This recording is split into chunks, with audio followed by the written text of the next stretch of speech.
times a day do we use a fork?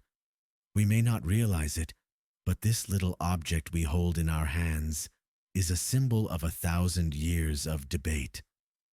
And once upon a time, it was considered the devil's tool. Let's examine together how the fork became a feared, forbidden, and eventually accepted object throughout history. The traces of the fork date back to ancient Mesopotamia. But at that time, forks were only used for serving. Food was eaten with hands because direct contact with food was not ordinary. It was considered natural. In the 11th century, the Byzantine princess Theodora Duquesna went to Italy as a bride to marry the Duke of Venice, Domenico Selvo. She brought with her a dowry of gold forks.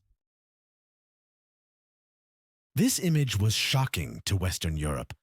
Religious authorities found this behavior arrogant and immoral. The fork was even called the devil's tool. Its two pointed ends resembled the devil's spear. Theodora died young a few years later. According to some priests, this was God's punishment for the proud, and the fork was excluded from the table in Europe for a long time. Centuries passed. The fork reappeared in Italy during the Renaissance. It became a symbol of cleanliness and elegance, especially among the nobility. Italian Princess Catherine de' Medici brought the fork to the French court. This is how it became widespread in France and over time became a rule of etiquette.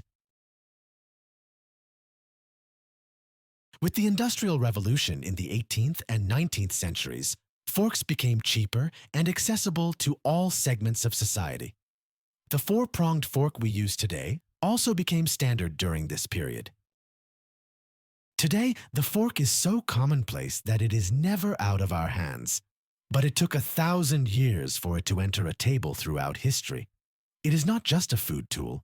It is actually the story of beliefs, cultures, and classes. What does this little metal rod that we use every day have to do with the devil, palaces, and changing values, right? And what other everyday object do you think has such an interesting history? Write it in the comments.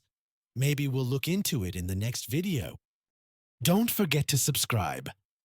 Every week on Brief Origins, we explore extraordinary stories of ordinary things.